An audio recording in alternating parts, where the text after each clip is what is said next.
bonjour à toutes et à tous.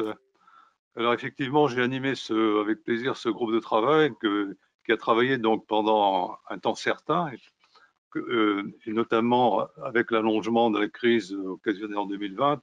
Nous avons dû effectivement présenter ce cahier l'année dernière, mais nous le faisons cette année. Et alors, je vais essayer d'être très précis sur comment dirais-je, le contenu de ce cahier. J'en ferai une présentation générale des 6 chapitres sur la communication financière propre au secteur public. Et ensuite, je rentrerai un petit peu plus dans le détail sur les parties qui me concernent plus directement, c'est-à-dire l'administration de l'État et les opérateurs de l'État, c'est-à-dire les établissements publics nationaux, les agences et la sécurité sociale. Et je laisserai donc à mes collègues les interventions sur les universités, M. Guidir, et le secteur public local, Marie-Christine Baranger et François Mazzella. Alors, en ce qui concerne donc les 6 chapitres de ce cahier numéro 37 de l'Académie, effectivement, il s'agit de la communication financière propre au secteur public, entendue au sens large. Le cahier a voulu donc effectivement parler de l'ensemble de la communication, de l'ensemble des administrations publiques, telles qu'on l'entend habituellement, c'est-à-dire bien sûr les administrations de l'État au niveau central et déconcentré, mais aussi bien sûr les opérateurs, qui sont plusieurs centaines, comme vous le savez, les opérateurs de l'État, et également donc la sphère de la sécurité sociale, de la protection sociale plus précisément, qui comprend non seulement les régimes de sécurité sociale, mais aussi donc les mutuelles et les compagnies d'assurance privées, qui assurent une gestion de services publics, hein, même s'ils ont une gestion privatisée. Et enfin, donc bien sûr, la troisième sphère, qui est le secteur public local. Alors, la première partie, le chapitre 1 du cahier, présente le contenu de l'information financière. On a souhaité effectivement faire un état des lieux du contenu de cette information, puisqu'elle est plurielle et qu'elle se développe sous différents volets. L'information de nature budgétaire, elle est effectivement première, je ne dirais pas primordiale, mais première, car les administrations publiques doivent effectivement présenter l'exécution budgétaire et les conditions dans lesquelles elles assurent cette gestion budgétaire, les prévisions, les réalisations, les écarts entre les prévisions et les réalisations, et ce qu'on appelle la soutenabilité budgétaire, c'est-à-dire quelle est l'évolution de la trajectoire budgétaire, des soldes budgétaires, car vous savez, la France, je dirais sous surveillance, notamment de la Commission européenne, il y a des engagements européens qui ont été pris, et le compte-rendu des finances est notamment un compte-rendu de nature budgétaire. On parle de solde de finances publiques entendu au solde budgétaire. Et donc la dette au sens de Maastricht est également une dette qui est sous surveillance, et enfin, elle était sous surveillance et elle reste sous surveillance. Je rappelle que la France n'est sortie de la procédure de déficit excessif qu'en 2018. Pardon. Et donc c'est très récent, et bon, les engagements européens pour l'instant sont suspendus, mais ils reviendront sans aucun doute. Et cette communication financière dans les années à venir, dans les mois et les années à venir, sera d'autant plus cruciale que nous allons sortir d'une période très difficile avec un déficit et une dette qui se sont considérablement creusés en 2020 et pour les années qui viennent. Donc ça, c'est l'aspect budgétaire, le premier volet de l'information, qui est premier et pas forcément primordial. Le deuxième volet, c'est le volet patrimonial. Et là, il s'agit pour les administrations de présenter des comptes en termes de comptabilité générale et de comptabilité patrimoniale. Il n'y a pas si longtemps que l'État présente un bilan, hein, et c'est à partir de 2006 que la Cour des comptes a été amenée à certifier les comptes des administrations de l'État. Précédemment, à la fin des années 90, tout début des années 2000, l'État ne présentait pas de bilan, hein. Et donc, il était relativement en retard, d'ailleurs, par rapport à d'autres administrations. Je pense notamment aux collectivités locales, dont on vous parlera tout à l'heure, qui, elles, présentaient un bilan bien avant que l'État lui-même présente son propre bilan. Le troisième volet de l'information financière, c'est celui qui porte sur la performance. au sens d'indicateurs de performance. Et donc là, il y a un certain nombre d'indicateurs qui sont publiés chaque année en annexe de la loi dite de règlement, qui est la loi qui règle le budget. Donc le Parlement est appelé donc à voter pour l'arrêté des comptes de l'État. Et à l'appui de cet arrêté des comptes, il y a des indicateurs de performance qu'on appelle les rapports annuels de performance, les RAP, qui comprennent donc des indicateurs d'objectifs avec pour chaque objectif des indicateurs de performance. Et le quatrième volet, qui n'est pas à négliger, est une information de nature prospective. Toutes les sphères d'administration de l'État doivent présenter des prévisions et des prévisions donc budgétaires pluriannuelles. L'État le fait à travers donc une programmation pluriannuelle qui est une programmation sur 5 ans. Hein, donc actuellement, la loi de programmation est celle qui porte sur la période 2018-2022. Mais les autres sphères présentent aussi des prévisions. C'est le cas des administrations de sécurité sociale, à l'appui du rapport sur les lois de financement de la sécurité sociale, les RALFS. Il y a aussi des indicateurs de prévision qui portent donc sur plusieurs années et qui sont présentés donc en annexe du projet de loi de financement chaque année, du projet de loi de financement de la sécurité sociale pour veiller donc au respect de la trajectoire des soldes des régimes sociaux. Voilà pour le chapitre 1. Donc j'arrive au chapitre 2 qui est également important, qui concerne le périmètre de l'information financière des administrations publiques.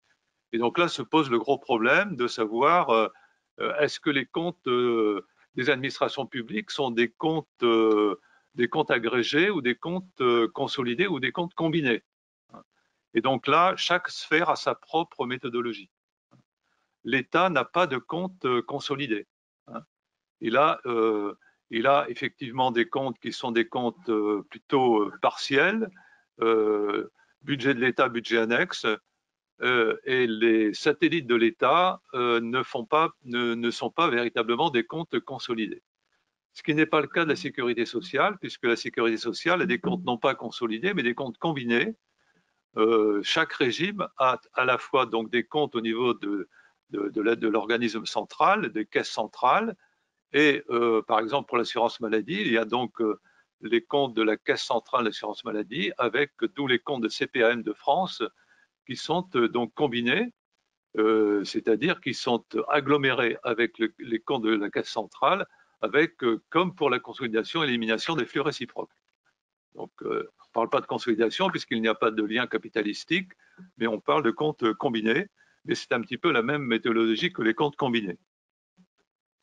Pour le secteur public local, on vous en parlera tout à l'heure, il n'y a pas non plus de véritable consolidation des satellites. Et donc, si la consolidation existe, elle n'existe qu'au niveau des budgets propres de chaque collectivité locale. Donc là, je dirais qu'il y a donc une limite tout de suite à l'information financière, c'est-à-dire que les comptes ne sont pas, la consolidation est rare dans le secteur public. La consolidation au sens où on l'entend dans le secteur privé. Le troisième chapitre concerne les conditions de production de l'information financière par les différentes administrations publiques avec les référentiels comptables et financiers, c'est-à-dire les normes qui s'imposent, donc les normes réglementaires qui s'imposent à la production et à la présentation des comptes.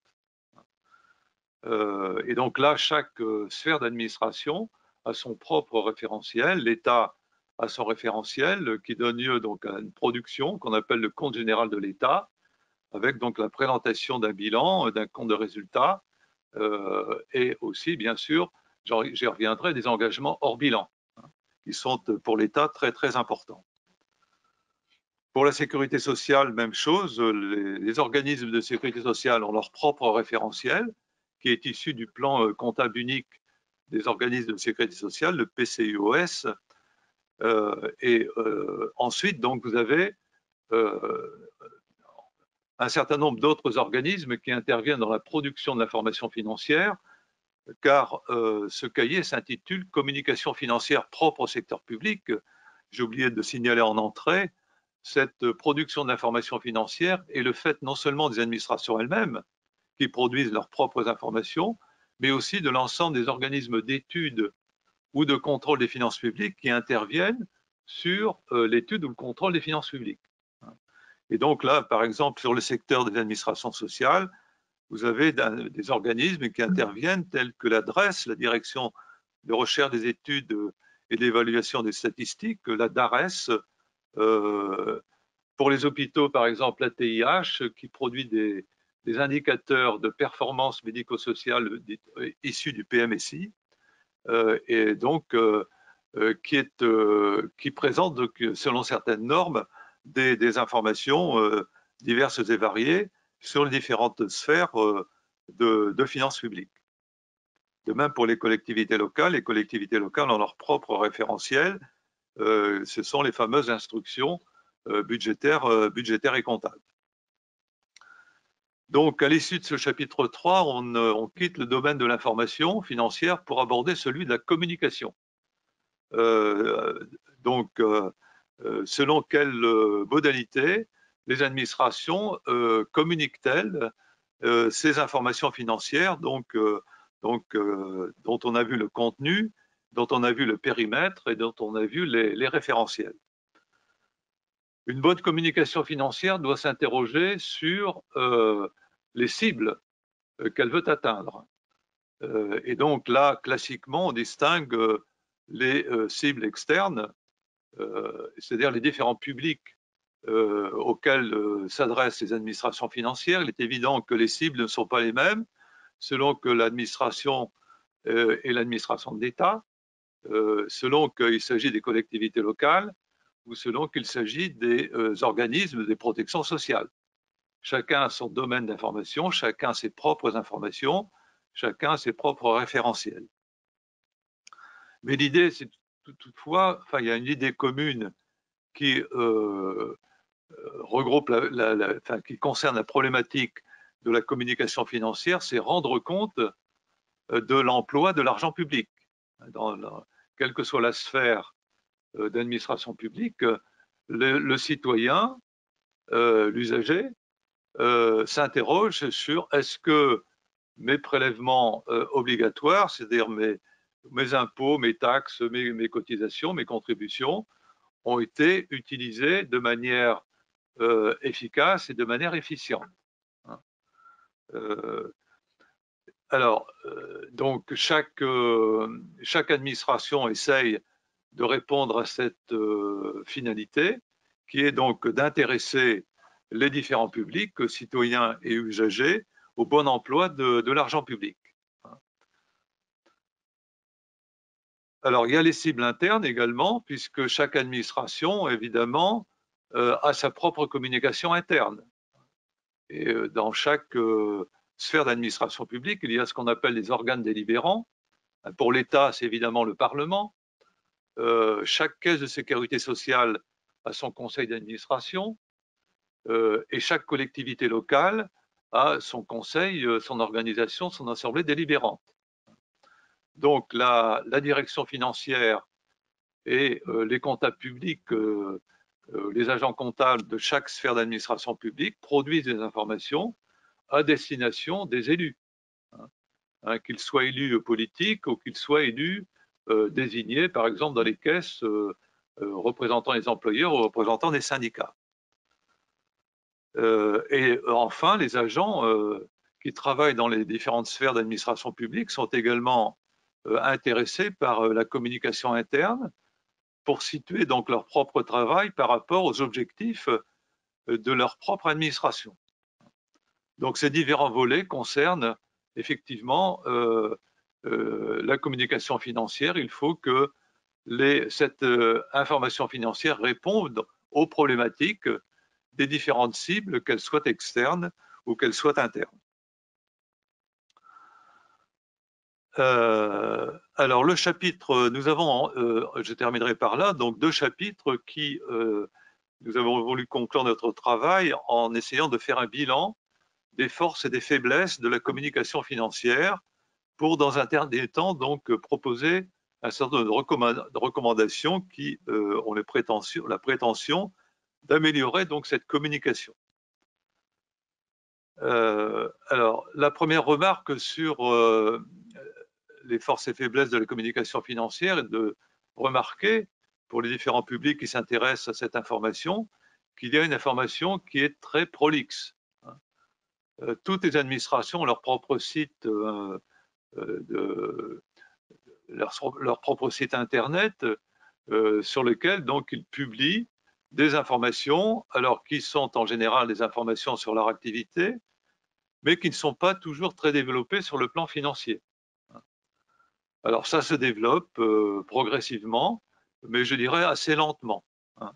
Par exemple, quand on cherche qu'il s'agisse des administrations de l'État ou des opérateurs de l'État, des administrations de sécurité sociale, alors bien souvent on a des rapports de gestion qui présentent certaines informations financières, mais qui ne sont pas toujours très détaillées. Et on n'a pas toujours les comptes à l'appui.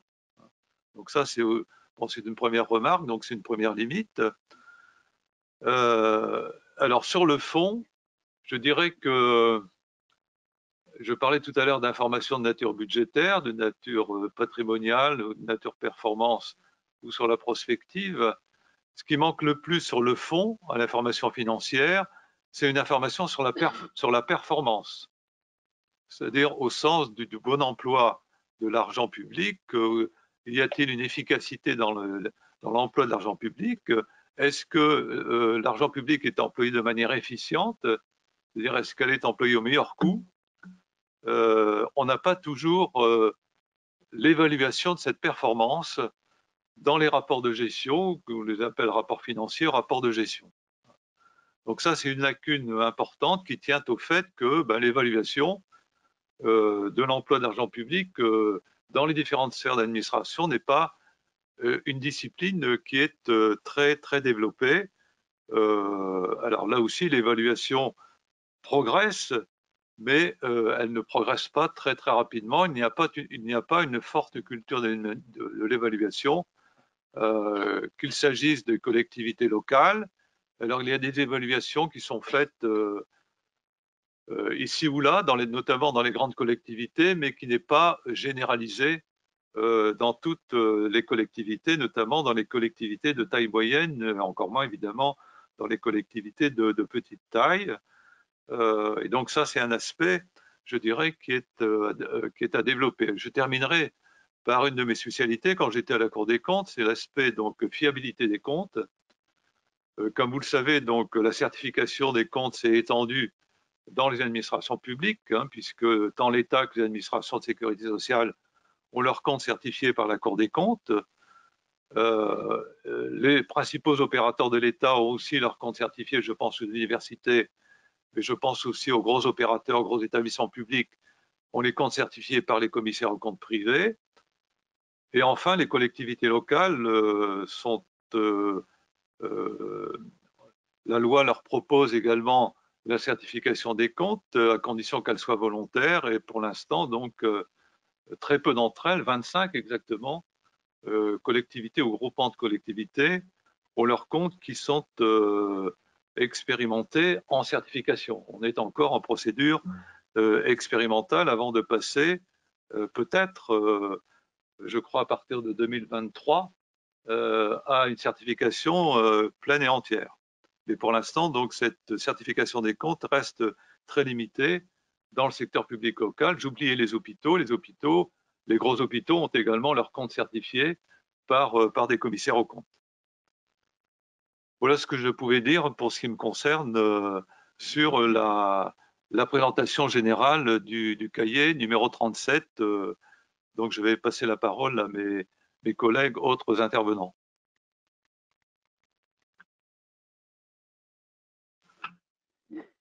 Bien, merci beaucoup. Je pense que Pierre, vous avez peut-être des questions avant. Juste avant de passer la parole donc à Reski Guidir, je souhaitais d'abord remercier Paul Hernu et ensuite faire deux petits rappels. Le premier, c'est que vous retrouverez donc les travaux de notre groupe de travail à travers le cahier numéro 37 de l'Académie qui sera porté sur le site tout de suite ou très rapidement après la fin de ce webinaire. Autre rappel, l'Académie souhaite généralement que les présentations de cahiers soient interactives et nous attendons bien évidemment de la part de nos auditeurs des questions de façon à pouvoir échanger sur la base des travaux qui ont été effectués et sur la base des informations qui ont été données dans ce groupe de travail. Donc, n'hésitez surtout pas à poser des questions. D'ailleurs, j'en ai déjà une qui est arrivée, donc je vais en profiter pour la poser tout de suite à Monsieur Ernu et vous demander bien évidemment d'alimenter les questions à la fin de cette conférence, mais on va déjà pouvoir en poser une à Monsieur Ernu. Alors, la question est la suivante. Pourquoi l'information sur la performance des administrations publiques est-elle la moins développée? Oui, alors je vais revenir sur cette question de la performance en prenant le cas des administrations de l'État, puisque l'État se devrait d'être exemplaire en la matière. Alors quand je parle de l'État, je parle évidemment des administrations, et je pense aussi à son organisation délibérante, son assemblée délibérante, qui est le Parlement. Il y a donc une forme de défaillance à cet égard, s'agissant de l'appréciation de la performance, et d'ailleurs qui est critiquée par le ministère des Finances, c'est que le Parlement, les parlementaires, ne se montrent pas très prenants des indicateurs de performance. Donc, c'est la LOLF, la loi organique sur la loi de finances, qui est instituée donc, à partir de 2001, mais mise en pratique à partir de 2006, qui instituait ces indicateurs de performance. Les indicateurs de performance pour l'État sont des indicateurs qui fonctionnent par mission et par programme budgétaire. Donc, il y a 32 missions budgétaires à l'intérieur desquelles vous avez un certain nombre de programmes budgétaires et chaque programme a ses objectifs de performance et chaque objectif a 2 ou 3 indicateurs de performance. Eh bien, ce qu'on constate chaque année pour ce qui concerne l'État, c'est que le Parlement n'a pas de véritable débat sur les indicateurs de performance. C'est-à-dire qu'on passe très vite sur la loi de règlement. Ce qui intéresse surtout les parlementaires, c'est l'aspect prévisionnel, c'est-à-dire le projet de loi de finances, mais beaucoup moins la loi de règlement. Alors c'est dû, bon, au fait que certainement l'arrêté des comptes de l'État est trop tardif et que la documentation proliférante, je dirais, puisque quand vous regardez les missions et les programmes, c'est plusieurs centaines de documents. Il y a 32 missions et pour chaque mission, il y a plusieurs programmes et chaque programme représente une cinquantaine de pages. Donc vous imaginez le paquet de documents, enfin les fichiers plus exactement, qui sont mis à disposition sur les ordinateurs des parlementaires. Et ceux-ci disent qu'effectivement, compte tenu de la tardivité, alors la tardivité, c'est le mois de juin. Normalement, les indicateurs de performance devraient être à disposition des parlementaires, je dirais au mois de mars, pour avoir le temps de bien les regarder, de faire travailler les assistants parlementaires sur ces indicateurs, pour voir si les objectifs ont été remplis et si les cibles qui ont été définies, c'est-à-dire les valeurs cibles de chaque indicateur, respectent une trajectoire de progrès ou pas. Alors ce travail-là n'est pas fait. En tous les cas, quand on regarde les débats sur le règlement, on ne parle absolument pas des indicateurs de performance. Donc le public reste sur sa faim pour apprécier donc de ce point de vue la performance des administrations de l'État. Pour les administrations de sécurité sociale, il y a aussi des indicateurs de performance qui sont à l'appui des conventions d'objectifs ou des conventions de gestion. Chaque caisse centrale de sécurité sociale, c'est ce qu'on appelle les COG, les conventions d'objectifs et de gestion.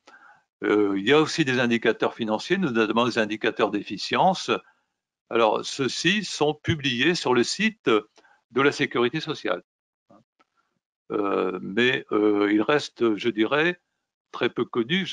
Quand j'étais à la Cour, il m'est arrivé de questionner la Caisse centrale d'assurance maladie, la CNAMS, sur le nombre de personnes qui avaient qui s'étaient connectées au site pour consulter les indicateurs de performance. Il y a très peu de personnes qui s'interrogent sur les indicateurs de performance des caisses de sécurité sociale. Donc il y a, je dirais, à la fois donc un manque de culture évaluative, mais il y a aussi un État qui n'est pas exemplaire, notamment les parlementaires. Je me permets d'émettre cette critique au passage. Quant aux caisses de sécurité sociale, elles pourraient peut-être davantage essayer de sensibiliser leur public à cet aspect donc de la performance. J'en profite pour insister sur un point, sur les forces et faiblesses de la communication. Pour que la communication passe, il faudrait qu'elle soit davantage décentralisée. En matière de sécurité sociale, je pense que notamment, par exemple, les CPAM, les caisses primaires d'assurance maladie, pourraient se faire le relais au plan départemental de la communication financière de leur caisse centrale. Il y a beaucoup d'informations qui sont publiées sur le site internet de la caisse centrale qui pourraient être relayées au niveau départemental par les CPAM. Une information comme celle-là mériterait, c'est la même chose d'ailleurs pour les administrations de l'État. Je pense que les directions départementales des finances publiques, par exemple, pourraient faire un plus gros effort de communication. Je pense aussi, par exemple, s'agissant du secteur public local, là peut-être mes collègues interviendront sur ce sujet, les chambres régionales des comptes, les présidents notamment, pourraient davantage relayer par des conférences de presse, par exemple, comme le fait la Cour, pour présenter donc les différents rapports publics. Donc il y en a un certain nombre, et notamment ceux qui concernent les politiques partagées entre l'État et les collectivités locales. Voilà, donc je laisse la parole maintenant à M. Valenciennes. Merci beaucoup, M. Hernu, pour cette première réponse. Donc la parole est maintenant à M. Areski-Guidir, s'il vous plaît. Est-ce que c'est bon? Merci beaucoup. Bonjour à chacun, bonjour à tous. Je ne voudrais pas démarrer sans apporter un énorme remerciement à William pour m'avoir donné la possibilité d'intégrer ce groupe, et un énorme remerciement également à M. Paul Hernu pour m'avoir accepté dans le groupe, et bien évidemment à chacun des participants du groupe. Alors c'est vraiment un événement pour moi qui a été extraordinaire et qui m'a permis effectivement d'avoir cette mise en place, je dirais, de réflexion entre la sphère publique et privée.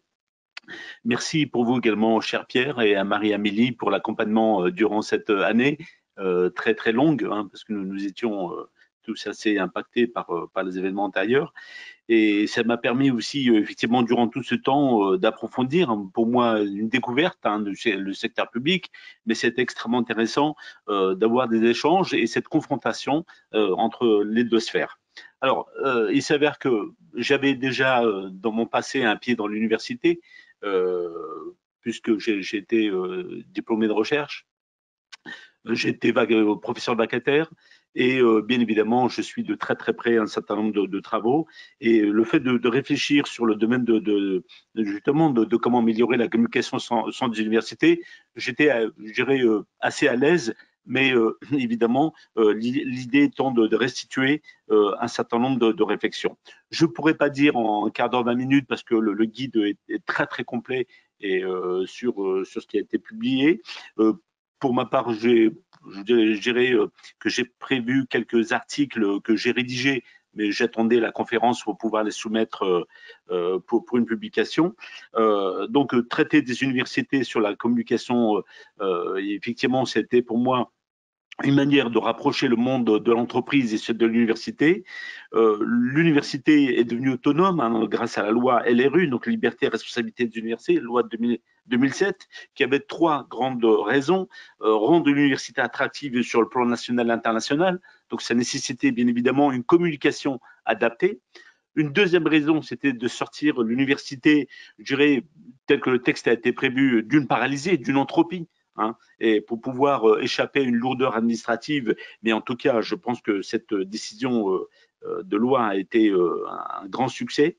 Et la troisième des choses, c'est rendre la recherche plus visible. Alors, je vais m'attarder 2 secondes parce que la recherche plus visible, ça impacte énormément les entreprises.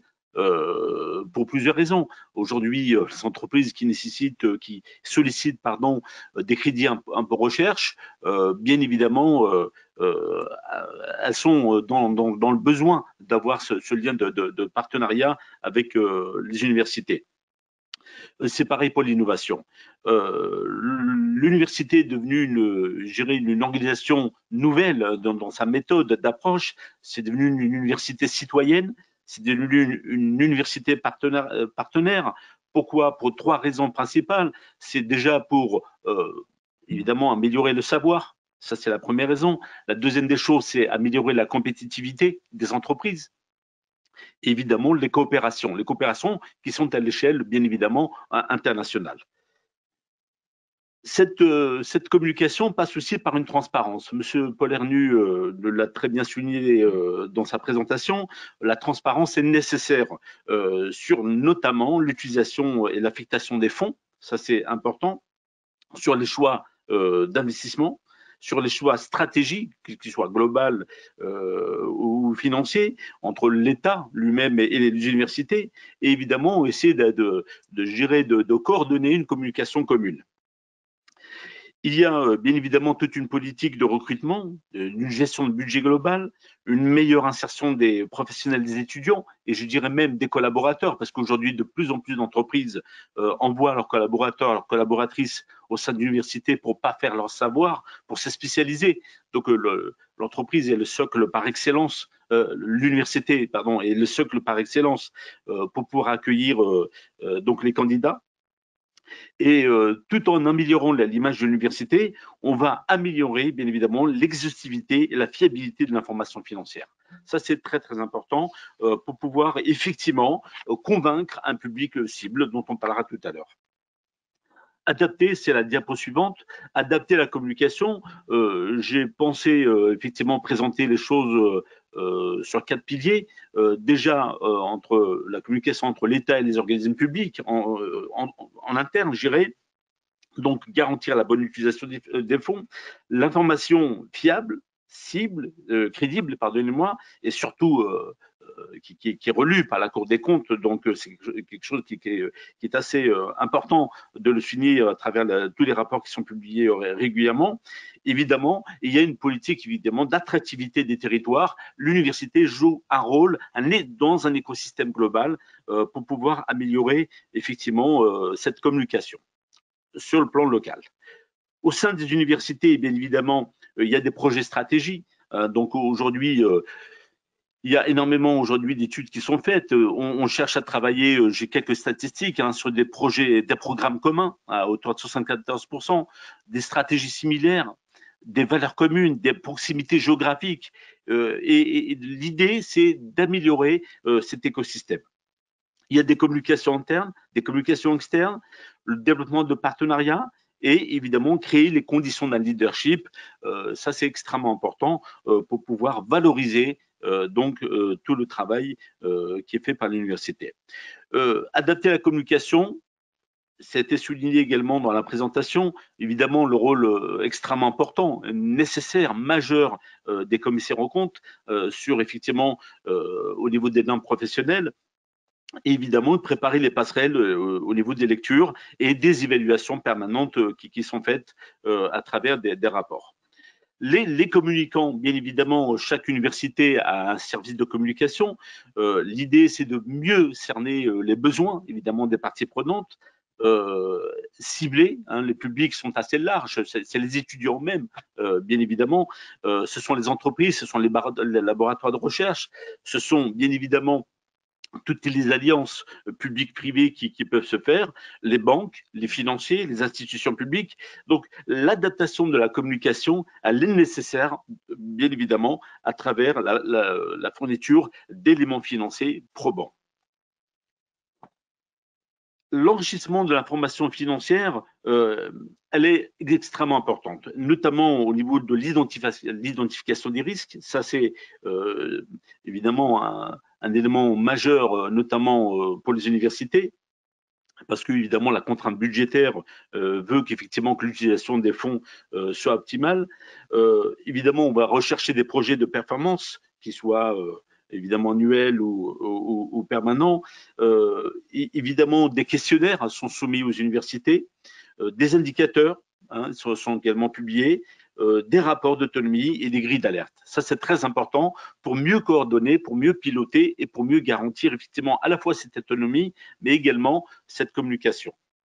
J'ai cité quelques principaux organismes, dont la Direction générale des finances publiques, qui travaille justement sur l'analyse des comptes, les soldes intermédiaires de gestion, les capacités d'autofinancement, les bilans, les tableaux de financement des universités. C'est extrêmement important de pouvoir les communiquer, donc pour pouvoir en faire part au grand public. Le ministère de l'Éducation et de la Recherche, évidemment, l'enseignement supérieur, évidemment, l'analyse des comptes sont évidemment permanents grâce à ce que produit évidemment la DGFiP. Évidemment, tous les contrôleurs budgétaires et comptables qui, eux, vont apporter une analyse un peu plus approfondie, plus détaillée, plus analytique sur notamment l'analyse du résultat, les fonds de roulement et les capacités d'autofinancement, les trésoreries, justement le pilotage de la trésorerie et d'autres indicateurs. L'idée, effectivement, à travers l'enrichissement de l'information financière, on ne fait que garantir, bien évidemment, une image de l'université qui va être extrêmement intéressante, notamment dans son financement.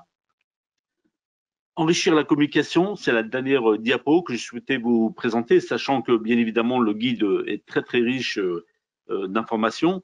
On va essayer de travailler, bien évidemment, sur l'image de l'université, donc sur sa qualité, l'objectivité, la régularité de la formation. On va travailler plus sur la pédagogie, sur la présentation des programmes, sur évidemment toute la partie recherche qu'on va valoriser. J'avais repris cette phrase qui m'a paru très intéressante dans un des rapports. Plus les choses sont transparentes, plus les responsabilités sont claires, plus les contraintes sont connues, plus rapides seront atteints les objectifs communs. Donc cette phrase, je pense, résume en elle-même toute cette dimension au niveau de communication. Et c'est surtout renforcer leur décloisonnement. L'idée, évidemment, de rendre l'université autonome, c'est pour pouvoir effectivement l'ouvrir à un monde nouveau, un monde, je dirais, décloisonné, un monde plus universel pour reprendre cette image. En termes de méthode, évidemment, une meilleure accessibilité de l'information. Aujourd'hui, on arrive à trouver largement des plaquettes. J'ai personnellement travaillé sur un article où j'ai publié un certain nombre d'éléments grâce aux plaquettes qui sont publiées par les universités. Donc aujourd'hui, tout est transparent, tout est accessible. Évidemment, il y a une application générale interne-externe et pour pouvoir améliorer justement cette communication. Au niveau de l'approche, je pense qu'elle est aussi très très importante parce qu'il faut que ce soit une approche bien évidemment constructive, elle soit patrimoniale. Il y a quand même, je dirais, une richesse au sein de chaque université. Elle est immatérielle, bien évidemment. Bien évidemment, il y a un certain nombre d'éléments peut-être sur lequel il faudrait retravailler. En termes également d'intelligence comptable et financière, on va faire parler les comptes à travers l'analyse des risques, à travers effectivement un certain nombre de techniques qui puissent permettre d'appréhender, d'approcher effectivement les comptes de manière plus dynamique. En termes d'intelligence économique, évidemment, on va travailler plus sur l'éveil, surtout lorsqu'on est en phase avec un monde universitaire international. Il va de soi qu'effectivement l'éveil sont fondamentales. Les intelligences compétitives, je vous disais, je vous citais tout à l'heure quelques programmes, quelques je dirais, enquêtes qui ont été réalisées. Évidemment, on va travailler plus sur la compétitivité. De quelle manière allons-nous enrichir le savoir? Il ne s'agit pas aujourd'hui d'aller se financer uniquement pour, je dirais, augmenter des fonds propres ou en tout cas un certain nombre d'indicateurs financiers, mais plus comment valoriser le savoir de manière commune. Évidemment, une prospective, ça c'est très très important, sur les besoins des entreprises notamment, dans quel domaine l'université pourrait s'adapter, et évidemment sur la coordination, la communication et la concertation qui peuvent donner lieu, bien évidemment, ici à une alliance entre la sphère publique et privée. Cette présentation, je dirais, elle est très schématique, elle est très détaillée dans le guide. Il y a d'autres, évidemment, éléments qui vont venir les compléter. Je voudrais reciter, parce que je n'ai pas voulu trop détailler certains des éléments, mais il y a eu 2 cahiers qui ont été publiés dont j'ai eu l'honneur et le privilège d'y avoir participé, le guide 26 sur la gouvernance de l'offre. Donc là, je pense que l'université, un guide qui a été piloté par Serge Jablonski il y a quelques années, c'est un très très bon guide, justement, on peut retrouver justement cette approche universitaire. Et le deuxième, dont j'ai eu l'honneur d'avoir pris les rênes, c'était sur le pilotage des immatériels, et on y retrouvera bien évidemment une approche universitaire également adaptée. Voilà, je vous remercie. C'était les principaux éléments que je voulais communiquer sur cette thématique. Merci beaucoup, Monsieur Reski-Guidir. Je vous propose donc de passer tout de suite à nos 2 derniers intervenants, Marie-Christine Baranger et François Mazello Di Bosco. Bonjour à toutes et à tous. Alors déjà les remerciements, merci à Paul Hernu d'avoir organisé cette réflexion qui a conduit à la rédaction de ce cahier. Et puis merci aux collègues pour les riches échanges qu'on a eus durant ces 2 années, je dirais, autour de la thématique de la communication financière. Donc thématique qui à titre personnel mais très chère, hein. Puisque pour moi, la communication financière et également l'information financière, c'est quelque chose de fondamental, et c'est très lié aussi à l'information qui est produite à la fois par ces 2 grands acteurs que sont l'ordonnateur et le comptable public dans le secteur public, et donc à la fiabilité de cette information. Donc, c'est quelque chose sur lequel je travaille depuis des années et sur lequel je suis particulièrement attentive. Donc, on va intervenir à 2 voix avec François Mazello Di Bosco sur la thématique de la communication financière au sein du secteur public local. Donc, c'est un sujet qui est particulièrement complexe parce que c'est l'information financière avant la communication. Donc, l'information financière à la disposition du public sur le secteur public local est très riche. Elle est extrêmement riche et elle est extrêmement riche parce que le secteur public local est très divers et très complexe. Et porte sur toutes les missions qui sont exercées, toutes les activités qui sont exercées par le secteur public local qui sont très diverses. Donc, c'est des activités à la fois qui peuvent être régaliennes, mais aussi des activités qui sont proches de l'usager. On a des activités dans le domaine industriel et commercial, on a des activités dans le domaine de la petite enfance, de l'aide sociale, par exemple. Donc, je ne vais pas faire la liste de toutes les activités qui peuvent être décrites au niveau du secteur public local, mais ça a une caractéristique commune, c'est que c'est proche de l'usager, c'est proche du citoyen. Donc c'est quelque chose qui parle à tout le monde, mais qui est très divers. Cette diversité, elle est aussi traduite au niveau de ce dont a parlé Paul Hernu au tout début, la diversité des instructions, des référentiels budgétaires et comptables, des instructions budgétaires et comptables. On a un nombre d'instructions budgétaires et comptables pour le secteur public local qui est quand même assez conséquent. Donc avec quelque chose donc, qui est en train de se monter, c'est qu'on est en train de les réduire, ces référentiels, puisque à partir du 1er janvier 2024, on va avoir la généralisation d'une nouvelle instruction budgétaire et comptable, l'AM57, qui va remplacer toutes les instructions budgétaires et comptables des collectivités traditionnelles. collectivités territoriales traditionnelles, donc les communes, les départements et les régions notamment, auront tous la même instruction budgétaire et comptable, ce qui va favoriser quand même la lisibilité en termes d'information financière. Donc ça, c'est un point caractéristique sur le secteur public local, c'est cette grande diversité.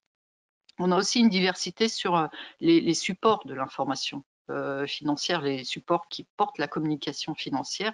On a à la fois des supports réglementaires, donc traditionnels, qui émanent à la fois de l'ordonnateur public et du comptable public. Donc, c'est les fameux comptes administratifs avec toutes ces annexes qui sont très très riches et très lourdes à produire pour chaque ordonnateur public. D'un côté, donc on a ces comptes administratifs, et puis de l'autre côté, on a le compte de gestion du comptable public qui est produit aussi annuellement, qui est le pendant patrimonial. Donc c'est là qu'on retrouve les deux grands états financiers que sont le bilan et le compte de résultat. C'est là qu'on retrouve aussi toute la production comptable du comptable public. Donc on a ces supports réglementaires d'une part, et puis, on a des supports qui sont réalisés donc, par les collectivités elles-mêmes, qui peuvent être mis en ligne, ou qui peuvent être de nature réglementaire comme de nature informative aussi. Donc, on a les supports autour du débat d'orientation budgétaire et on a le rapport financier aussi qui est publié annuellement par les collectivités territoriales. Et puis, on a d'autres informations très diverses sur le résultat de certaines politiques publiques qui peuvent être publiées par des collectivités territoriales. Puis, on a d'autres supports informatifs qui sont plus, je dirais, des supports institutionnels, donc qui sont produits par des structures publiques. Là, donc on a les rapports Cour des comptes, CRC, sur les politiques publiques. On a des rapports parlementaires aussi qui peuvent faire part du résultat d'un certain nombre de politiques publiques ou donner des constats aussi. Et puis, on a des statistiques, énormément de statistiques qui sont mises à disposition. Donc, l'INSEE et surtout des statistiques publiées par la DGFiP et la DGCL au travers du site des collectivités locales.gouv qui nous donnent énormément d'informations. Donc, tout ça, ça traduit quand même un vivier d'informations qui est particulièrement riche et qui est difficilement exploitable de par cette diversité. Donc, c'est vraiment une problématique qu'on a relevée dans nos travaux. Cette richesse qui a un avantage, mais qui est aussi un inconvénient. Parce que il faut l'exploiter, cette richesse, il faut trouver l'information, et puis après, il faut pouvoir l'exploiter, sachant qu'elle est un peu en mode patchwork, on la retrouve un peu partout. L'autre point important, au travers, donc on a la richesse de cette information financière, on a aussi la présentation de l'information financière, hein, donc je dis elle est riche, il faut pouvoir la présenter, donc cette présentation, il y a une réflexion qui est en cours, donc on a une présentation de l'information financière sur le secteur public local qui est en cours de refonte, notamment par rapport aux collectivités territoriales, avec ce grand projet de compte financier unique. Donc, c'est un projet qui est, je dirais, dans les tuyaux depuis plusieurs années. Hein. De tout temps, on a un peu critiqué le fait qu'on avait d'un côté le compte administratif de l'ordonnateur et de l'autre côté le compte de gestion du comptable public, qui souvent portait la même information. Il y avait des états annexes qui étaient identiques de part et d'autre et qui apportaient une information complémentaire. Donc, avoir un compte financier unique qui rassemble l'ensemble des informations émanant de l'ordonnateur et du comptable public, c'était vraiment une forte attente. Donc, l'expérimentation, elle est en cours. C'est une expérimentation vraiment porteuse d'espoir pour pouvoir avoir un état unique, ordonnateur comptable, qui fasse la synthèse de toutes les informations financières sur une collectivité territoriale.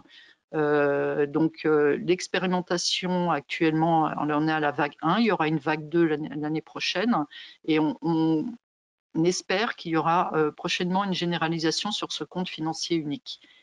Autre réflexion importante aussi, c'est la question du périmètre. L'information financière sur le secteur public local, elle est riche parce qu'elle émane elle porte sur un périmètre très vaste.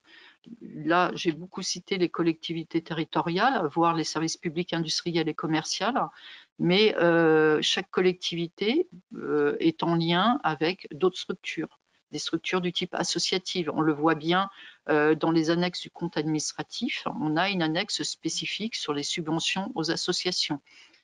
Donc, on peut avoir des liens quand même assez importants avec le monde associatif dans le secteur public local. On a aussi des liens avec des concessionnaires. Il y a des traités de concession, des délégations de services publics. Donc, il y a des liens avec plutôt le monde privé. Un lien entre le secteur public local et le monde privé. Et donc, la question du périmètre se pose très vite pour savoir comment faire pour avoir une information financière au niveau du secteur public local qui soit la plus exhaustive possible et qui retrace vraiment tous les liens du secteur public local avec tous les partenaires. Donc, cette question, elle est évoquée actuellement. Donc, il y a eu des travaux qui ont été menés il y a quelques années sur l'agrégation territorialisée. Il y a eu des travaux sur la consolidation, sur la combinaison. Paul Hernu l'a un peu évoqué en introduction. Donc, c'est des travaux qui sont en cours. Et il y a aussi des travaux dans le cadre du CNOCP, de la certification des comptes, l'expérimentation de la certification des comptes sur le secteur public local. Donc, il y a des travaux qui sont en cours de réflexion autour de ce périmètre.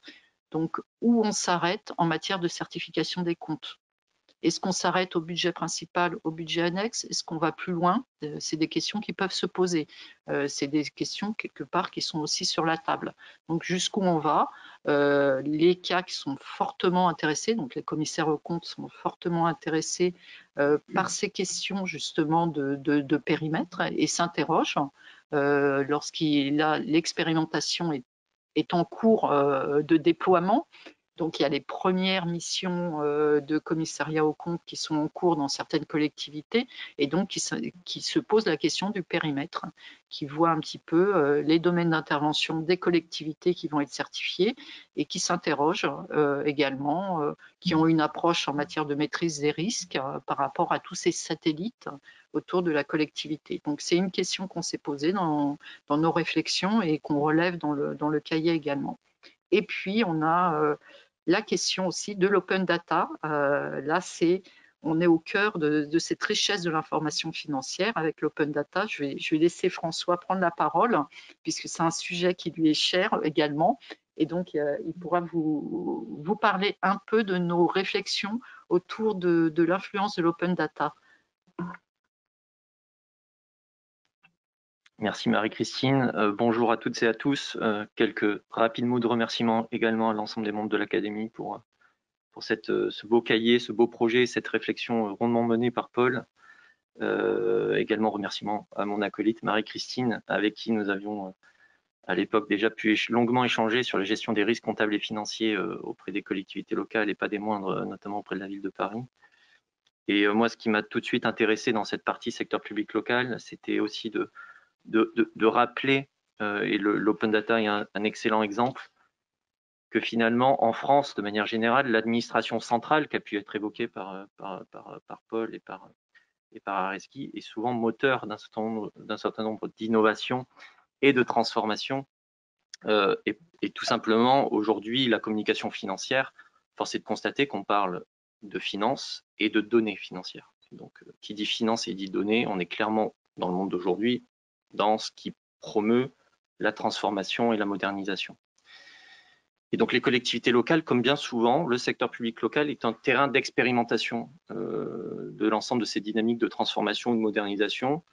Elles sont bien souvent sur certains aspects assez en pointe et les premières à pouvoir expérimenter un certain nombre de nouveaux dispositifs. Et l'open data en fait partie. et a cet avantage peut-être de donner quelques opportunités au secteur public local de mieux refléter la réalité de leurs opérations et de leurs activités. C'est vrai que les référentiels comptables qui ont pu être évoqués présentent certaines limites. Ces référentiels ont tendance à se rationaliser pour être mieux appréhendables, mieux refléter là aussi la réalité. Pour autant, la vie locale et la diversité, la richesse des missions et des activités qui ont été rappelées introduisent des difficultés finalement pour retracer tout cela dans les états financiers et comptables des collectivités. Et on n'a qu'à voir ces dernières années toute la tendance qui s'est construite autour de la coproduction de services publics entre les administrations publiques locales et les citoyens directement, ou avec des organisations un peu tierces, type les associations, la création d'un certain nombre d'espaces difficiles à identifier, les tiers-lieux, toutes les dynamiques autour de la résilience territoriale. On voit émerger tout un certain nombre de sujets d'activités économiques et sociales qui sont de fait beaucoup plus difficiles à appréhender sous un angle financier. Et donc l'avantage peut-être de l'open data, c'est grâce là encore à des impulsions gouvernementales qui datent de 2016 avec la loi pour la République numérique notamment, des directives de l'Union européenne, notamment la dernière de 2019 qui parle de la réutilisation de l'information du secteur public et qui impulse fortement cette stratégie d'open data. L'idée est justement d'ouvrir et de mettre à disposition au maximum l'ensemble des données, qu'elles soient opérationnelles et financières, aux citoyens. L'enjeu de l'open data, c'est vraiment cette accessibilité de la donnée financière, si on parle de celle-ci, de sa fraîcheur, donc sa capacité à être la plus actualisée possible, son accessibilité, il faut qu'elle soit libre de droit pour pouvoir être derrière réutilisable par des organisations publiques et ou privées, voire par le citoyen, l'utilisateur final, le bénéficiaire final de l'action publique en bout de chaîne. L'avantage de cette open data, c'est certainement de présenter c'est d'aborder une autre présentation financière, une autre présentation de l'information financière, peut-être une présentation beaucoup moins statique, beaucoup moins figée, telle qu'elle peut l'être quelquefois dans les comptes financiers, et aussi de pouvoir mettre les acteurs économiques en capacité de croiser la donnée financière avec d'autres typologies de données, qui peuvent être des données d'opération, des données de services publics, des données de volumétrie, de public, très diverses et variées. Donc c'est cette richesse-là et cette accessibilité qui est aujourd'hui fortement promue par l'ensemble des échelons, on va dire, décisionnels dans le secteur public. Et c'est certainement dans le secteur public local qu'il y a ce vivier de données financières les plus activables possibles, qui permet aussi aux citoyens finalement de s'acclimater davantage avec cette nature-là d'information, tout simplement parce que on est face à une communication et à des données financières qui touchent le citoyen au premier chef. Donc, tout citoyen qui veut à un moment s'intéresser à l'efficience, on en a parlé au tout début, à la performance des politiques publiques locales qui le touchent, pour lesquelles il paye des impôts, il peut avoir accès à des données publiques d'ordre financier et les croiser avec un certain nombre d'autres données. Et pour terminer, cette dynamique de l'open data, elle est d'autant plus importante qu'elle est quand même soutenue par les institutions. Elle l'est historiquement par la DGFiP, la DGCL. Il y a toujours eu les comptes les états financiers des collectivités locales qui ont toujours été publiés sur notamment le site internet de la DGCL de longue date. Donc il fallait quand même être un petit peu initié pour savoir où aller les chercher et comment les décrypter. Mais de longue date, il y a cette modernisation, cette dématérialisation des états financiers des collectivités locales. Aujourd'hui, avec l'ouverture d'un certain nombre de jeux de données complémentaires et leur mise à disposition notamment via la direction du numérique, qui est une direction interministérielle, et la mission Etalab, donc le laboratoire interministériel qui traite de la data au sens large. Là, il y a aussi une nouvelle impulsion qui est donnée pour derrière développer de nouveaux cas d'usage et un nouvel écosystème d'innovation et de partenariat mêlant le public, le privé et le citoyen autour de cette donnée financière. Voilà en quelques mots ce que je pouvais donner comme aperçu sur les enjeux et les avantages et les potentialités de l'open data lorsqu'elle traite de l'information financière. Alors, pour finir sur cette présentation sur la communication financière au sein du secteur public local, 2 points importants qu'on a évoqués dans nos réflexions, c'est le pourquoi de cette communication sur spécifiquement les données du secteur public local. Alors, la communication, elle est très importante parce que justement, on a affaire à un public très, très divers. On a le public, je dirais, traditionnel qui doit avoir une information financière pour avoir connaissance de la bonne utilisation des fonds publics. Ça, c'est je dirais, le public traditionnel. Mais on a aussi un public un peu plus spécifique et qui tient à l'activité du secteur public local, aux missions du secteur public local. C'est l'usager, c'est le citoyen aussi. Alors, c'est plus spécifiquement l'usager. Et tout de suite derrière se profile la forme de cette communication financière. On ne peut pas communiquer de la même manière à une assemblée d'élus et à un usager sur le terrain. Ce n'est pas le même type de communication, ce n'est pas le même type d'informations aussi qui sont demandées. Et donc, toute la difficulté est dans cette dualité dans la communication financière sur le secteur public local. Et c'est dû vraiment au fait que le secteur public local est très divers. Il exerce des missions qui sont à la fois des missions qui relèvent du régalien et des missions qui relèvent de son activité proche du public, proche de l'usager au quotidien. Donc, on ne communique pas de la même façon sur les résultats de l'activité d'une collectivité et sur l'accueil dans une crèche ou dans une bibliothèque et tous les dispositifs qu'on doit mettre autour. Donc, c'est toute cette complexité qu'on a essayé de poser sans vraiment trouver de solution. Mais déjà, le fait de poser qu'il y a une problématique, c'est le début d'une solution.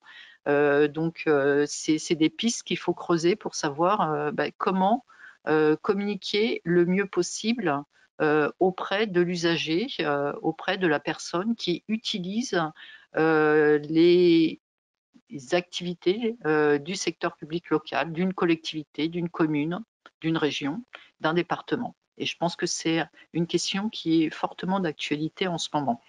Je laisse peut-être François compléter mes propos. Très rapidement, pas grand-chose à ajouter, si ce n'est peut-être en effet l'importance à tous les échelons, mais aussi au niveau du secteur public local de maîtriser finalement aussi la communication financière. Paul évoquait la possibilité, en effet, qui est une bonne proposition, me semble-t-il, que les chambres régionales des comptes, fort de l'expertise qu'elles ont de longue date dans l'évaluation et le regard très précis sur la gestion des collectivités locales, elles pourraient en effet, notamment leur président, communiquer davantage de manière beaucoup plus institutionnelle pour rendre compte des résultats de leurs analyses. Ça permettrait de responsabiliser encore davantage les élus et les administrations locales, et puis par ailleurs peut-être aussi d'avoir un écho au sein de la population, des usagers, des citoyens. C'est un axe intéressant. Il ne faut pas oublier aussi que le secteur public local n'est pas avare à chaque renouvellement de mandat de faire des audits de début de mandat sur lesquels notamment un certain nombre d'auditeurs peuvent se pencher sur les comptes des collectivités locales pour faire un peu le bilan de la mandature précédente, pour dire bien ou pas bien, pour faire simple. C'est aussi une des occasions qui, quelquefois, est saisie par les exécutifs locaux pour communiquer sur les finances de leur collectivité, bien entendu avec l'écueil qu'il y a sur l'orientation potentiellement un peu partisane ou politique de ces exercices-là. Toujours est-il que c'est là aussi un moyen de rendre un peu plus lisible ou de communiquer, puis même de faire œuvre de pédagogie vis-à-vis de ses administrés sur qu'est-ce qu'une capacité d'autofinancement d'une collectivité locale, qu'est-ce que sa capacité de remboursement et sa capacité de désendettement, etc. Un certain nombre de ratios financiers qui peuvent être, une fois qu'ils sont bien expliqués, largement entendus. Le dernier point que je souhaitais mettre en visibilité, c'est qu'en effet, cette communication, pour être la plus large possible et la plus appréhendable possible par le maximum de personnes et par les citoyens, ça nécessite, à mon sens, de développer, y compris dans les sphères universitaires et d'études, des filières de compétences ou de connaissances sur ces sujets de finances publiques locales. Aujourd'hui, ça reste encore malheureusement un sujet d'experts, me semble-t-il. Il faut être passé dans le cadre de ces études sur des masters un peu spécialisés ou des études spécialisées pour avoir un peu abordé les finances publiques. Les finances publiques locales sont encore un peu plus spécifiques. Bref, on est face à une matière qui n'est pas simple d'usage, simple en termes de compréhension. Espérons que la contrainte financière qui est de plus en plus forte sur tous les échelons, finalement, pousse l'ensemble des décideurs à communiquer mieux et davantage pour responsabiliser encore davantage les citoyens. C'est certainement un des leviers aussi qui permettra à la communication financière de s'améliorer. C'est le fait que la contrainte budgétaire et financière ne devrait pas forcément s'alléger de sitôt. Voilà quelques compléments. Merci beaucoup à nos 4 intervenants pour ces exposés particulièrement clairs. Alors simplement un petit rappel avant de passer aux questions qui sont relativement nombreuses. Je rappelle que notre webinaire sera donc supporté sur le site de l'Académie postérieurement à la fin de celui-ci et que vous retrouverez le cahier numéro 37, donc qui détaille évidemment les travaux que vous ont exposés nos 4 intervenants, qui sera donc téléchargeable gratuitement sur le site de l'Académie. Alors, place aux questions qui sont à caractère assez général et quelquefois un peu plus spécifique.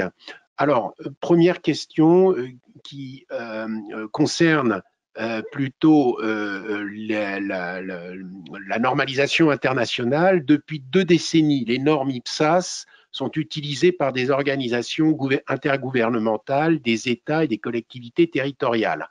En France, on parle très peu des IPSAS. Pourquoi?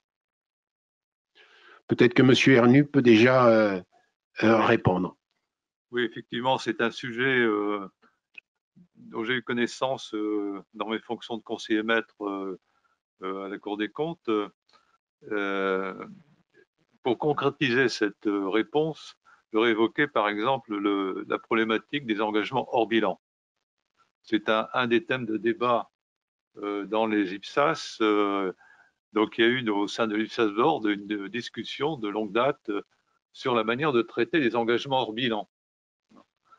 Et depuis plusieurs années, ce débat se prolonge et il n'y a eu aucun consensus, aucun accord commun pour un traitement homogène des engagements hors bilan de l'État, des différents États qui font partie de l'IPSAS Board, pour savoir si les engagements hors bilan devaient être considérés comme des dettes figurant donc dans les comptes ou devait être simplement une information publiée en annexe au compte.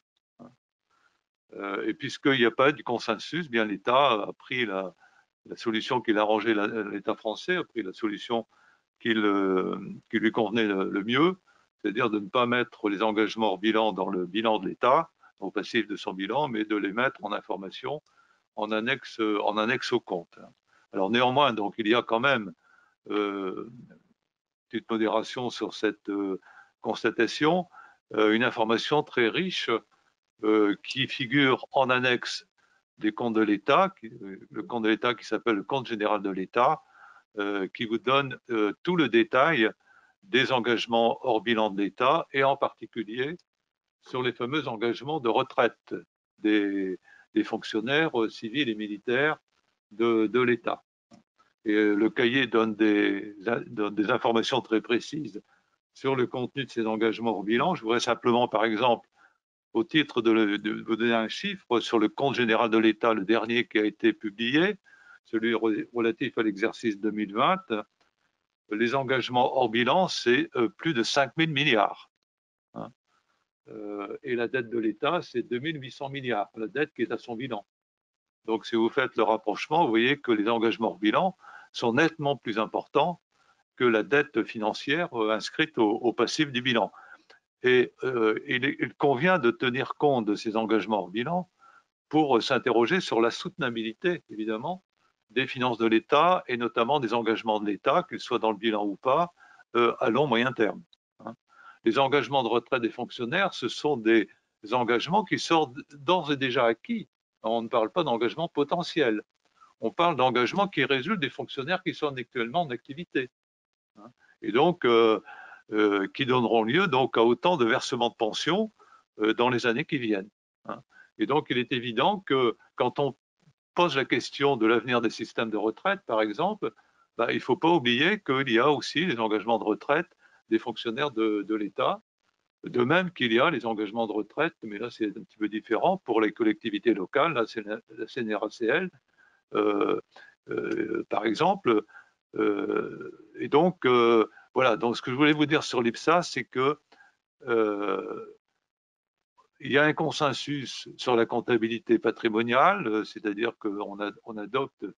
Alors, effectivement, la LOLF dit dans l'article 30 que les administrations publiques respectent les règles, les normes qui sont applicables aux entreprises sous réserve de la spécificité de leur action. Donc, il y a effectivement des exceptions, effectivement, puisque l'État n'est pas une entreprise. Les principales de ces ressources sont des ressources dites non marchandes, c'est-à-dire qui ne sont pas issues du marché, qui sont des prélèvements obligatoires. Donc de par le source de financement, les normes, par exemple, la présentation de ce qu'on appelle les produits régaliens, c'est-à-dire de tous les produits réalisés de prélèvements obligatoires, n'appliquent pas les mêmes normes comptables que les ventes ou les prestations de services des entreprises. Donc il y a des exceptions aux normes, mais l'essentiel des normes, la comptabilisation des actifs et des passifs, suivent les normes qui sont applicables aux entreprises. Donc ça, il y a un consensus au sein de l'IPSAS. Le principal dissensus porte sur les engagements hors bilan, qui ne sont pas négligeables, comme je viens de vous le dire, plus de 5 000 milliards pour les engagements hors bilan et 2 800 milliards pour la dette financière de l'État.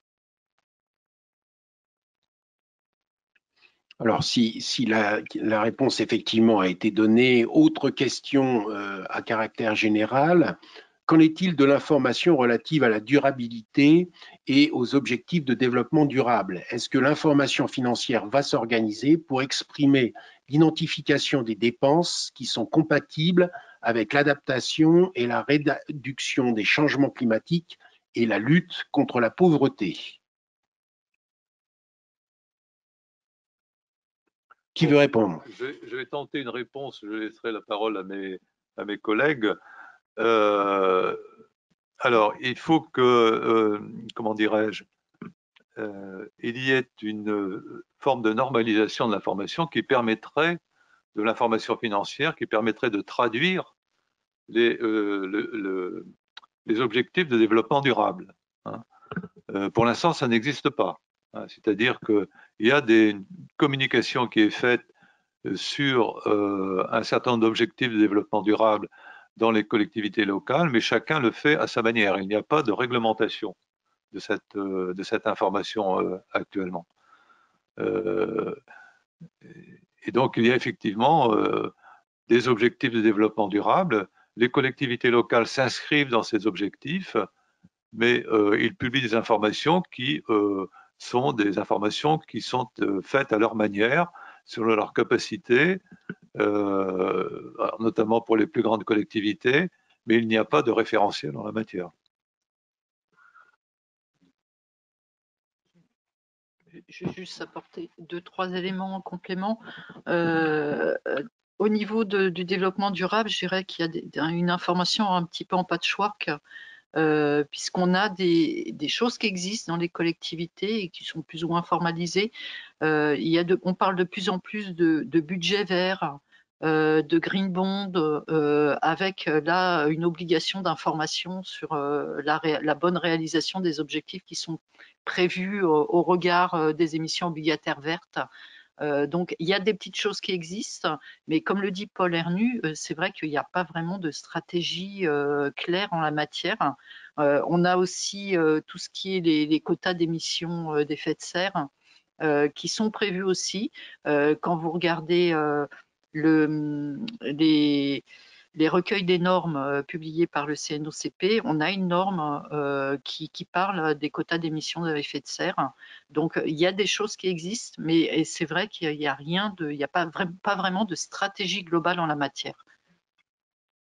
Marie-Christine, oui, tout à fait. Enfin, j'allais abonder dans ce sens-là. Je pense que l'expérience de certains budgets verts, notamment dans quelques villes françaises, voire européennes, est à suivre. Donc, c'est en effet la volonté quand même des exécutifs locaux de voter un budget qui, on va dire, par nature, incorpore des objectifs de performance environnementale. Ça, c'est un premier axe qui permet on va dire, d'orienter la finance publique et le budget en retraçant des objectifs de développement durable. Par ailleurs, moi je trouve personnellement qu'il y a eu depuis un certain nombre d'années quand même une tendance, en effet sous mode patchwork, mais une tendance à enrichir l'information extra-financière qui peut exister. Alors ça, de longue date, était le cas dans des entreprises privées qui ont compris qu'il fallait maintenant être des entreprises notamment à mission. Bon, c'est évident qu'une collectivité locale ou un établissement public, quel qu'il soit, est par mission, par nature, on va dire. Mais ceci dit, la façon de valoriser et de communiquer sur ces éléments extra-financiers qui peuvent avoir des conséquences financières par ailleurs, mais en tout cas, c'est quelque chose qui a tendance à se développer. Et en effet, je rejoins ce qu'a dit Marie-Christine, y compris au niveau des pouvoirs publics et des collectivités locales, beaucoup de mécanismes aujourd'hui d'achat et d'intervention sur le domaine de l'environnement et du développement durable, notamment à travers les dispositifs de certificat d'économie d'énergie, qui est un dispositif qui permet finalement d'acheter des droits à polluer, mais en intervenant dans des dispositifs de rénovation énergétique qui permettent finalement, in fine, d'économiser, enfin d'accomplir des objectifs de développement durable. Donc voilà, c'est vrai qu'il y a un manque un petit peu de cadre bien figé qui permettrait d'avoir une visibilité plus précise sur ces avancées-là, mais il y en a et elles ont tendance à se structurer de plus en plus.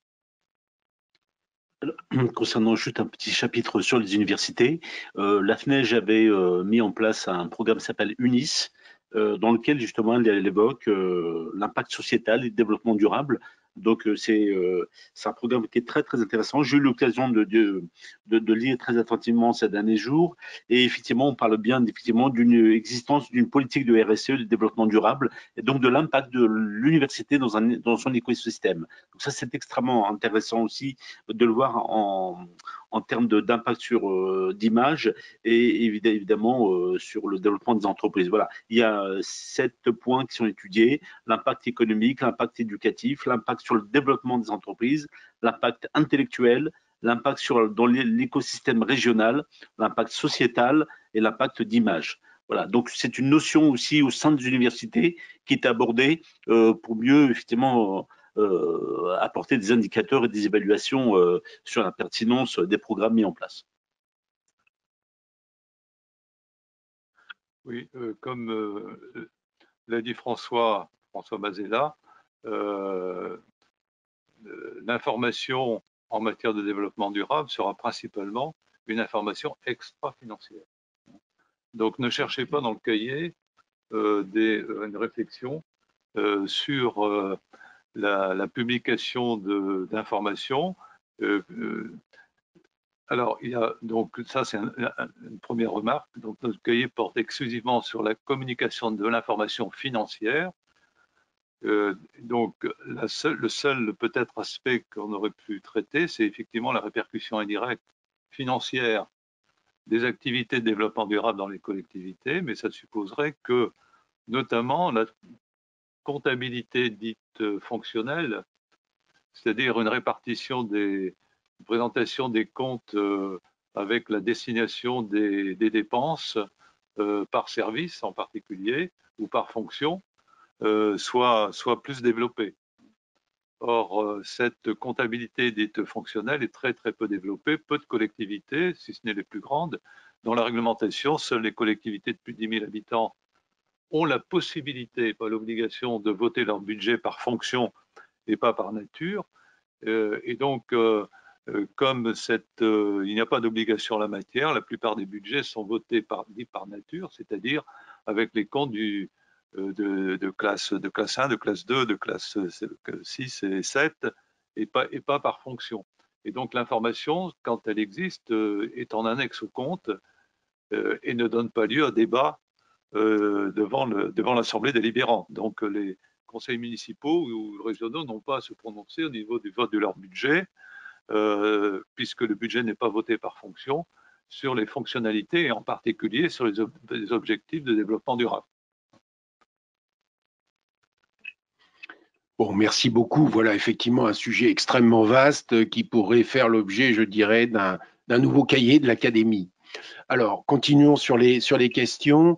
La comptabilité analytique n'est-elle pas une solution pour permettre une communication financière adaptée aux différents publics, élus, usagers, citoyens?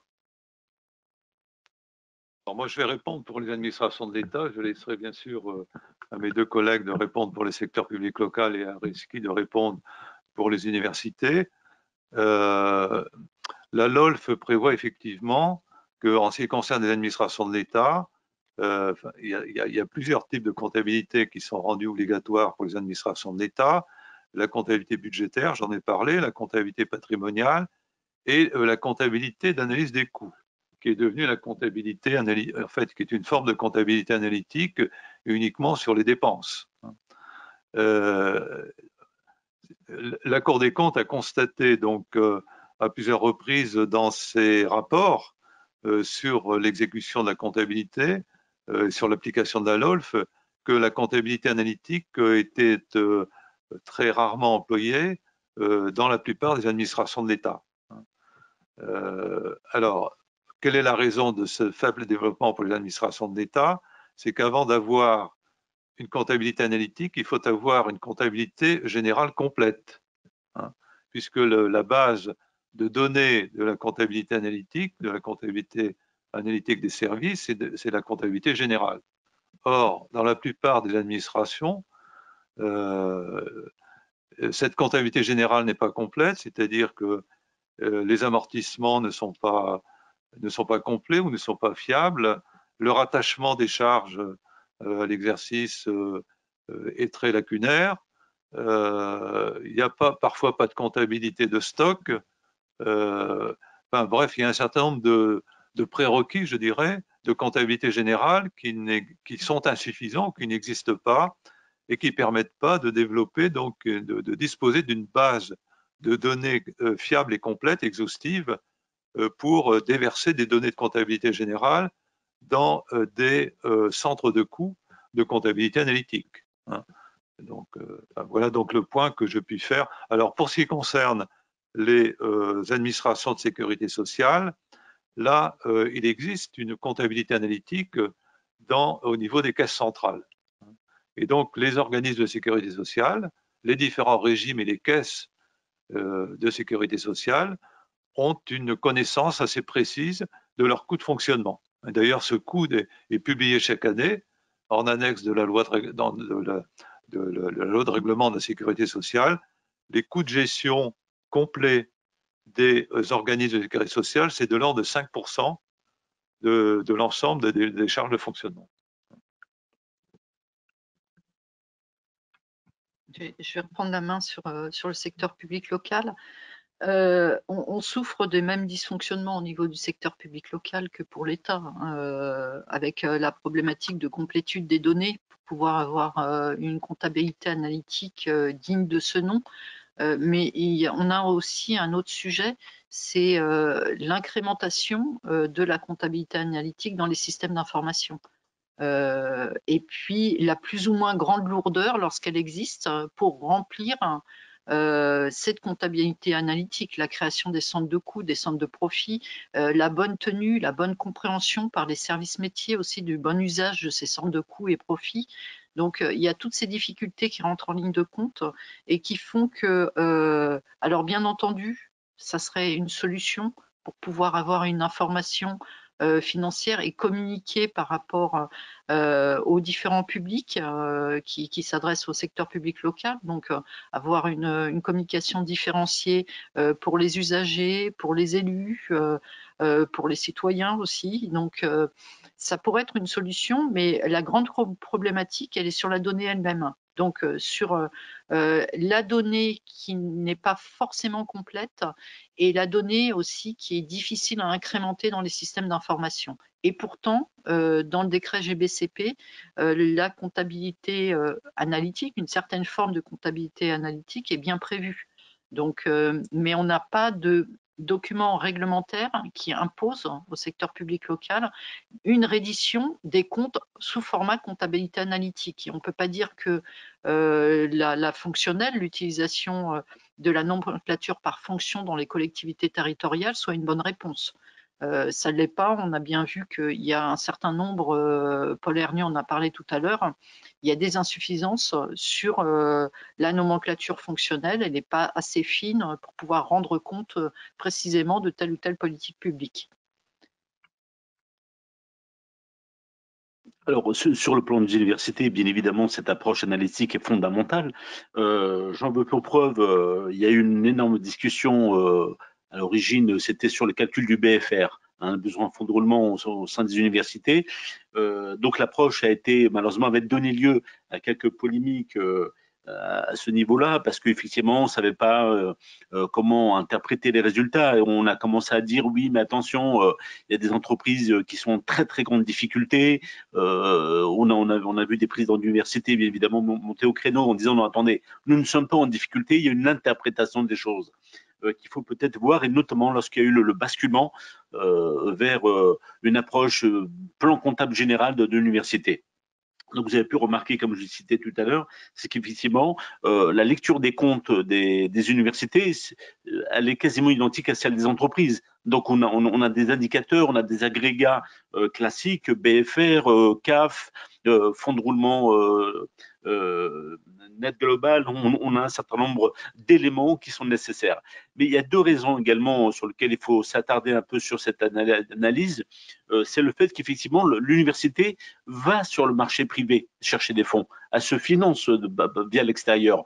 Donc, si elle fait appel effectivement là à des fonds privés, je dirais extérieurs aux fonds publics, il est tout à fait effectivement opportun, nécessaire et en tout cas intéressant de voir effectivement, de suivre cet équilibre financier afin qu'effectivement qu'il y ait une parfaite harmonisation, une parfaite adéquation dans l'interprétation des éléments financiers.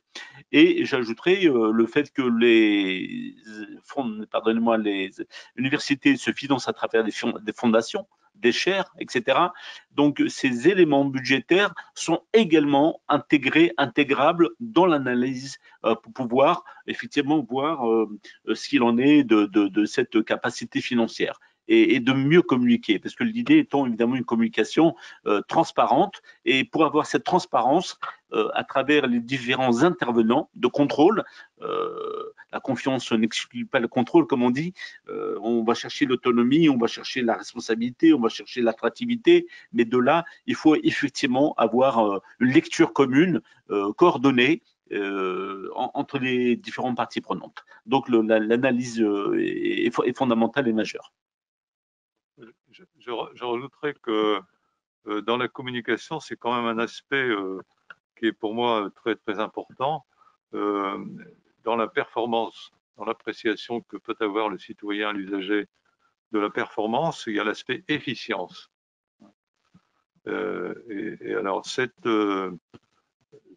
aspect efficience dans la performance est très, très peu exploitable dans la communication, puisque pour communiquer sur l'efficience, sur la performance en matière d'efficience, il faut avoir une connaissance des coûts, hein, une connaissance des coûts complets, enfin des coûts les plus complets possibles.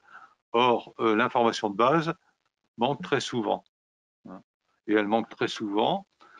Et moi, je déplore, par exemple, que je citais tout à l'heure, sur un temps un peu humoristique, il y a 25 collectivités qui sont volontaires pour la certification des comptes. Donc, ce qui veut dire que les élus n'ont pas pris conscience encore de la nécessité d'avoir une intervention extérieure, d'avoir un œil extérieur sur la fiabilité de leur comptabilité générale. Et donc ça pose un très très gros problème. Alors bon, il y a certainement un aspect politique, hein, puisque vous savez que vous vous rendez compte que les débats qui ont eu lieu ces derniers temps entre le pouvoir central et les représentants d'élus locaux sont des années-lumière de cette problématique, hein. Et donc, il y a peu d'espoir qu'il y ait une véritable progression des outils de fiabilisation des comptes des collectivités locales à travers la certification des comptes, hein, dans les mois et les années qui viennent. Je le déplore personnellement, et tant qu'on en sera à ce niveau-là, on pourra très très peu espérer d'avoir une comptabilité de gestion, une comptabilité analytique qui puisse permettre de communiquer sur l'efficience des politiques publiques. Un dernier point pour rebondir, effectivement, j'avais le décret sous les yeux, décret 2012-1246 du 7 novembre 2012 portant donc sur la gestion budgétaire et comptable publique, prévoit bien, et ça c'était aussi un élément qu'il faudrait rajouter dans le débat, c'est la mise en place de contrôles internes et d'audits internes budgétaires et comptables proportionnés aux enjeux et aux risques. Dans le cadre des universités, évidemment, les risques financiers doivent être absolument anticipés. Donc, effectivement, le décret qui porte sur une dizaine de points, je ne vais pas tous les énumérer ici, mais effectivement, pour abonder par rapport à ce qui a été dit, effectivement, la notion de risque est majeure, notamment dans un risque financier, bien évidemment, au sein des universités. Sur ce point, je voulais quand même signaler que le décret GPCP dont parlait Ariski prévoit effectivement la mise en place d'un contrôle interne comptable et financier, mais il s'applique aux opérateurs de l'État, dont les universités, hein, mais il ne s'applique pas réglementairement au secteur public local. Donc les collectivités locales ne sont pas obligées, de par le décret GBCP, de mettre en place un contrôle interne comptable. Donc s'ils le font, ils le font de manière volontaire. Donc là aussi, c'est gênant pour un commissaire aux comptes, c'est-à-dire que quand il débarque, pardonnez-moi l'expression, pour faire un audit sur les comptes, mais il n'a pas du tout l'assurance qu'il va avoir face à lui un dispositif de contrôle interne. Donc c'est selon la bonne volonté des élus de développer ou pas ce dispositif. Alors pour certifier les comptes, si vous n'avez pas le commencement d'un dispositif de contrôle interne, là vous partez vraiment dans l'inconnu. Est-ce que les comptes même sont accessibles à la certification? C'est pas certain. Donc le préalable indispensable n'existe pas malheureusement dans beaucoup de collectivités pour qu'elles puissent soumettre leurs comptes à certification. Alors ça c'est pour la certification des comptes au sens où on l'entend par un commissaire aux comptes. Alors les chambres régionales des comptes vont avoir aussi dans leur mission, lorsqu'elles contrôlent la gestion, systématiquement maintenant, je dis bien systématiquement, de regarder l'aspect fiabilité des comptes.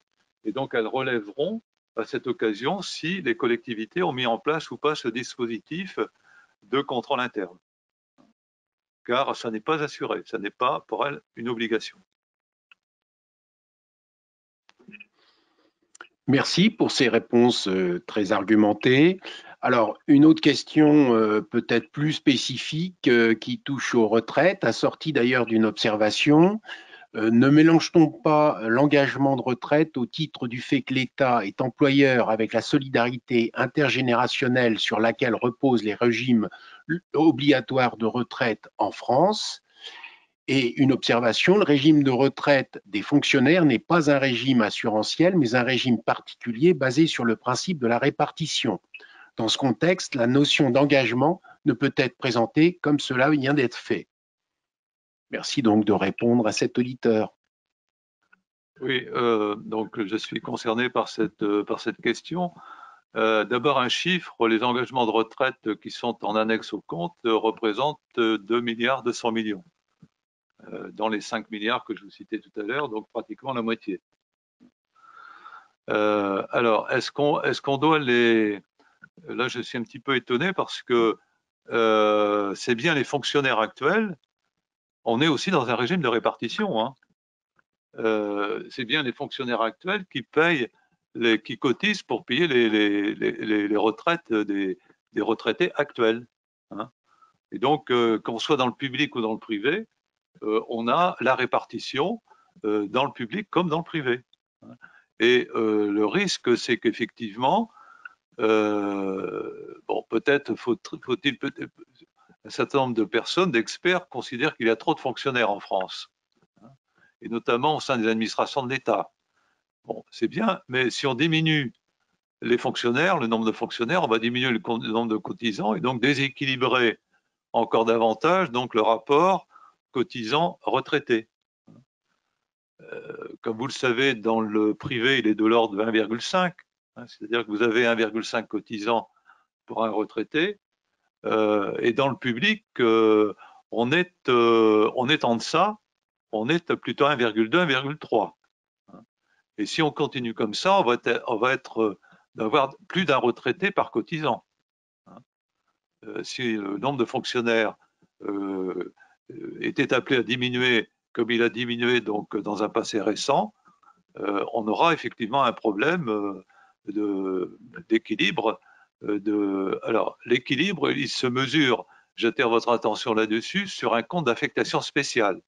Vous savez qu'en annexe du budget général, il y a ce qu'on appelle les comptes spéciaux du Trésor. Et donc, les comptes spéciaux du Trésor, vous avez un compte d'affectation spéciale qui fait le bilan entre les rentrées de cotisation et le paiement des pensions. Et donc, ce compte-là, il est déjà en déficit. C'est-à-dire que le budget général de l'État subventionne ou finance le compte d'affectation spéciale des pensions des fonctionnaires civils et militaires de l'État.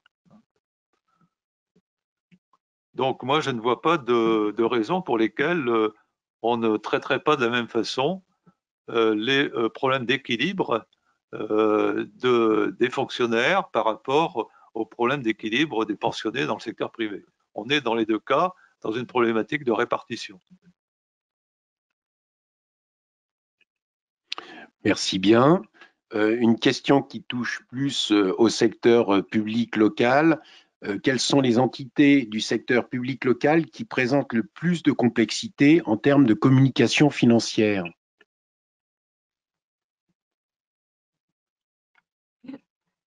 Donc, je reprends la main.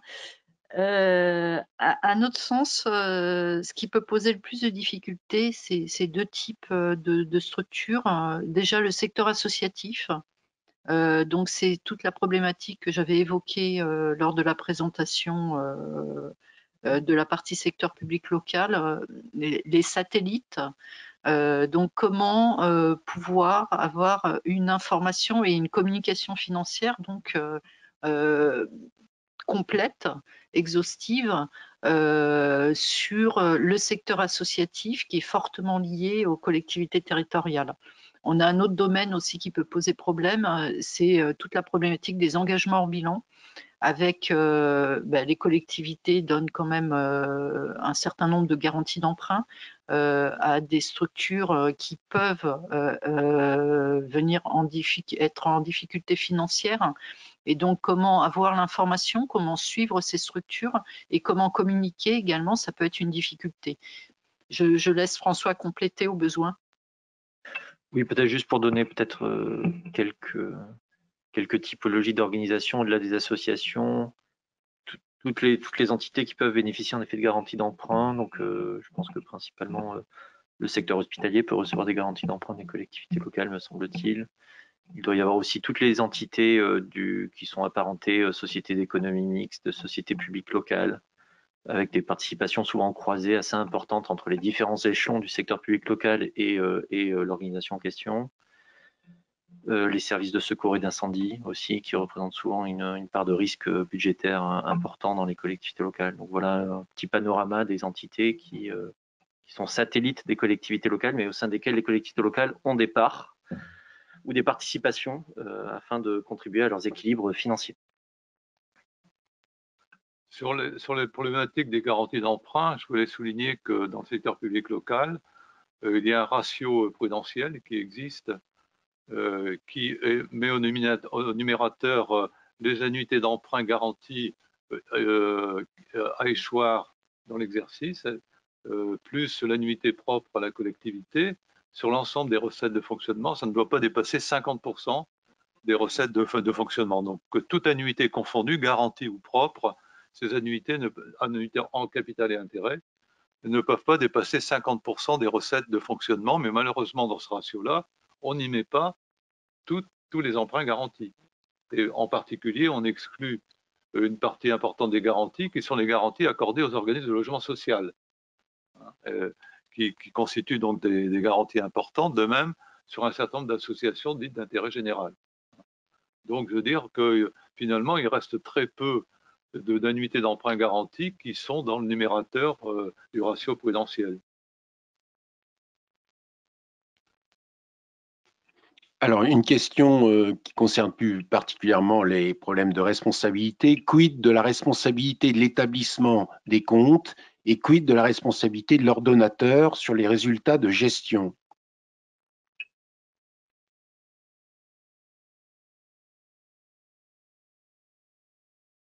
C'est à répondre sur le sujet. C'est un gros sujet actuellement, enfin, qui ne concerne pas directement notre sujet, mais bon, on va quand même y répondre, puisque c'est quand même qui est responsable de la présentation des comptes, hein. Évidemment, on vient de vous parler du compte financier unique. Alors, c'est un gros sujet dans le secteur public local, puisque le compte financier unique consiste à amener l'ordonnateur et le comptable à présenter de manière conjointe un compte financier unique, ce qui n'était pas le cas jusqu'à présent, puisque jusqu'à présent, on avait un compte administratif dont la responsabilité incombait exclusivement à l'ordonnateur et un compte de gestion dont la responsabilité incombait exclusivement au comptable public. Ce ne sera plus le cas avec le compte financier unique. Alors, ça pose le problème de responsabilité d'ailleurs, puisque la responsabilité des ordonnateurs, alors on parle de responsabilité, mais quelle responsabilité en matière financière? La responsabilité du comptable public, elle existe, hein. Je vais vous l'attester, puisque en tant que magistrat de la Cour des comptes, les comptables publics sont bien des justiciables de la Cour des comptes, et si leur compte n'est pas régulier, ben, ils se voient donc éventuellement infliger ce qu'on appelle une amende, et voire un DB lorsqu'il y a un déficit financier, soit en dépenses, soit en recettes. L'ordonnateur, il n'a pas de responsabilité devant une juridiction, hein. Alors, il peut avoir sa responsabilité engagée, mais c'est une exception, hein, mais pas en tant qu'ordonnateur de la collectivité. En tant qu'ordonnateur de la collectivité, il n'est responsable de ses comptes que devant ses électeurs. C'est une responsabilité politique, et ça, c'est la réglementation de la CDBF, de la Cour des disciplines budgétaires et financières, qui distingue deux types d'ordonnateurs, les ordonnateurs élus, qu'ils soient nationaux ou locaux, d'une part, et d'autre part, les ordonnateurs qui ont un statut administratif. Seuls les ordonnateurs qui ont un statut administratif sont des justiciables de droit commun de la CDBF.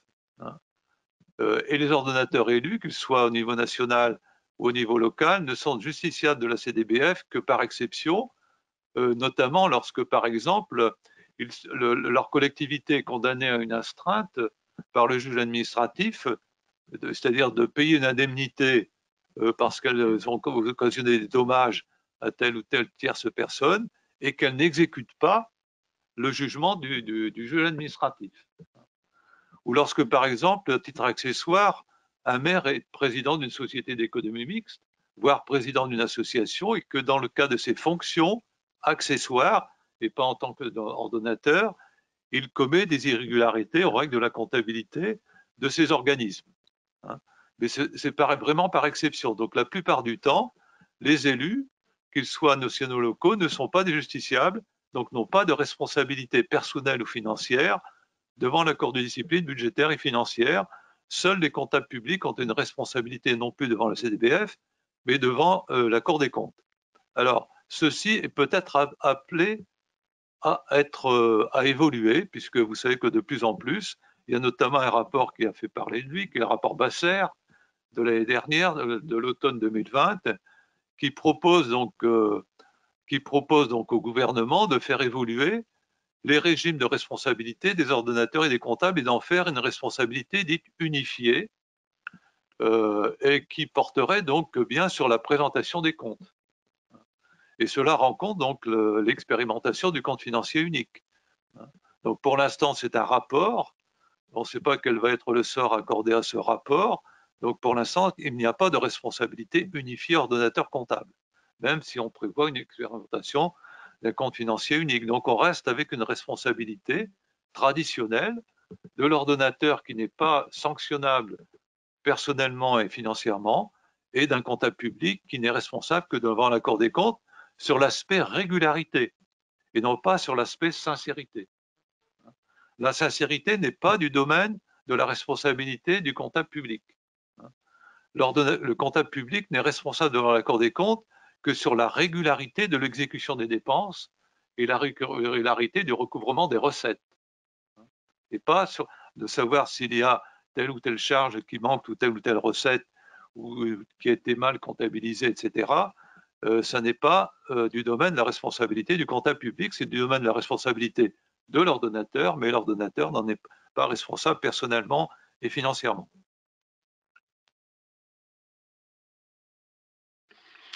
Merci beaucoup pour cette réponse. Encore une question très générale. Pour enrichir l'information financière, ne devrait-elle pas passer par une description rigoureuse et détaillée des faits générateurs? Alors, depuis qu'il existe une comptabilité générale digne de ce nom, celle-ci adopte les mêmes principes que la comptabilité privée. C'est-à-dire que c'est une comptabilité dite de droit constaté. Et donc, ce n'est plus une comptabilité de caisse, comme c'était le cas dans les années 90, je parle de l'État. Et donc, toutes les sphères d'administration publique, que ce soit l'État, la sécurité sociale, les universités, les hôpitaux, le secteur public local, appliquent une comptabilité de droit constaté. Donc, dès le fait générateur, c'est-à-dire dès l'engagement de la dépense, si je parle des dépenses, celles-ci sont dans la comptabilité générale des administrations publiques. Donc, il n'y a pas de différence en la matière entre ce qui se passe, la comptabilité du fait générateur, pas de différence dans le public par rapport au privé. Alors, puisqu'on parle de comptabilité, l'établissement des comptes selon une approche PCG est-elle une manière de mieux communiquer?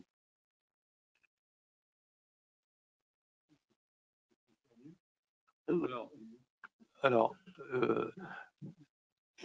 oui, bien sûr, c'est une manière plus complète de communiquer, puisque j'ai dit qu'effectivement, il y avait une comptabilité budgétaire et une comptabilité générale. D'ailleurs, à ce niveau, je voulais quand même signaler, en ce qui concerne les référentiels, hein, puisque l'information financière doit être présentée selon des normes.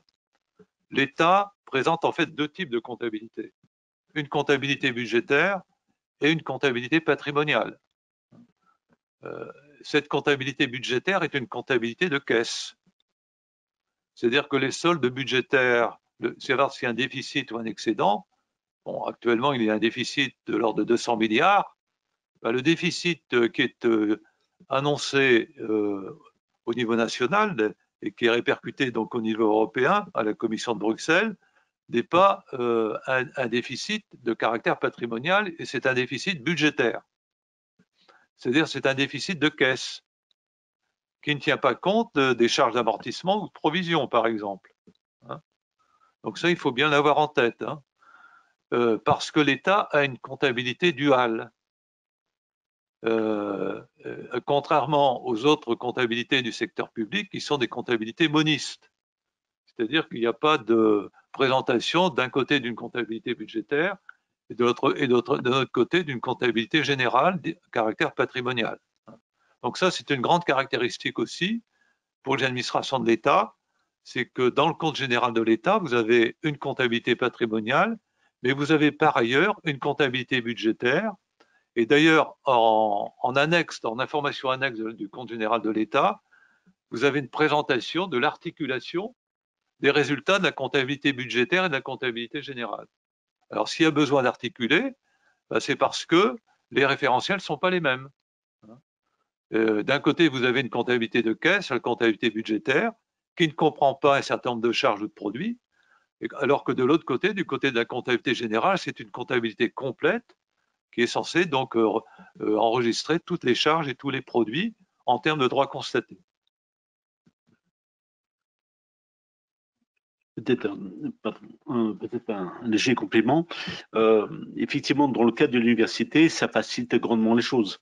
Le fait de présenter les comptes, bilan, compte d'exploitation et annexes, et de pouvoir les communiquer auprès des entreprises pour rechercher des financements, ça peut qu'effectivement être une image, je dirais une lecture plus simple coordonnée et à la fois dynamique pour les universités concernant effectivement son financement. Et cette transparence qui vient s'ajouter et cette lecture effectivement qui puisse permettre aux parties prenantes de pouvoir financer l'université. On le voit dans beaucoup de cas à Paris ou d'autres où des entreprises effectivement s'intéressent énormément à ce que font les chaires, ce que font les fondations.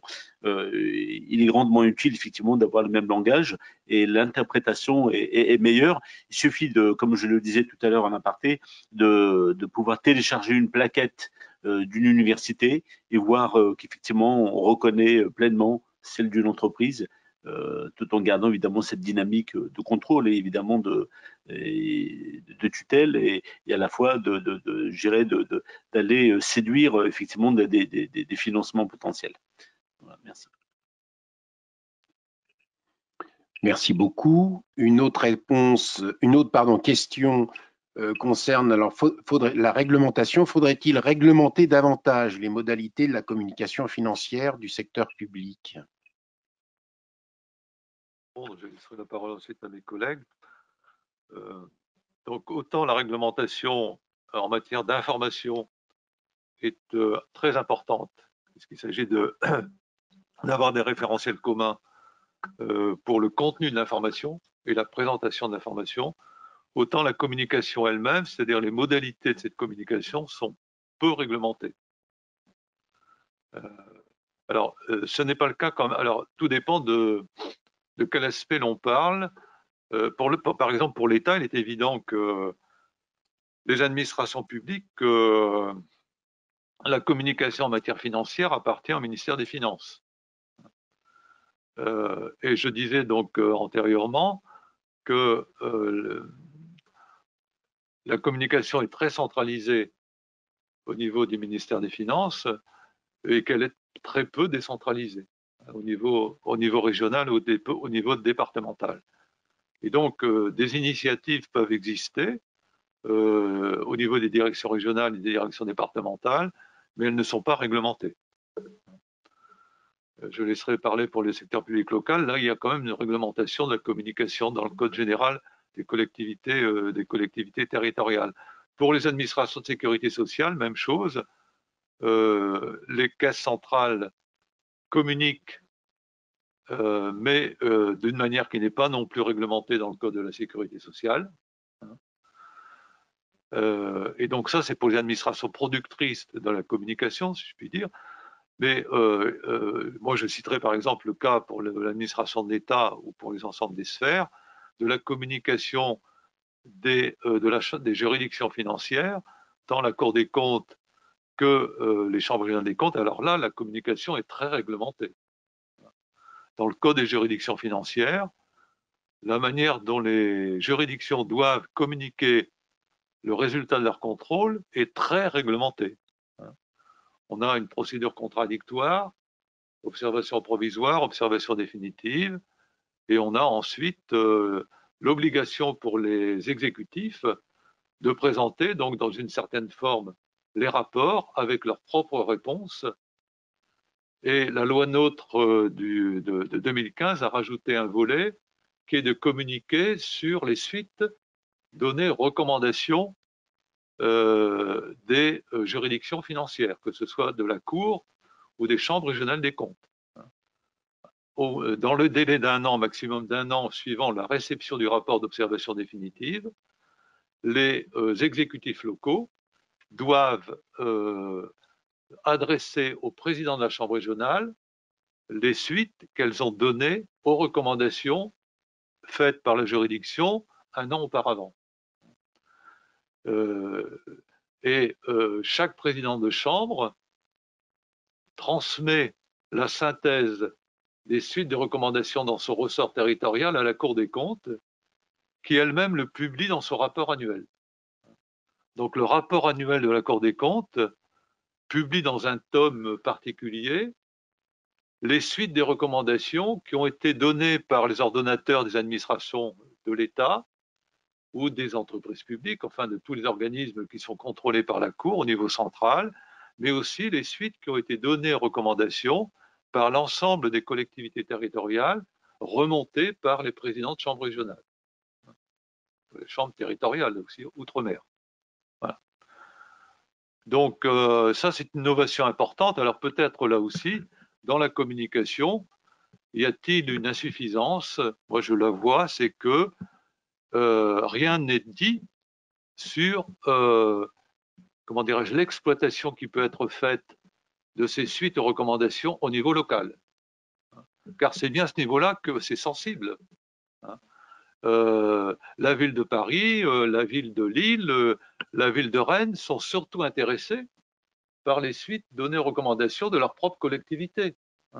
Alors bon, les étudiants peuvent être intéressés par les rapports annuels de la Cour sur les différents services au niveau national, etc.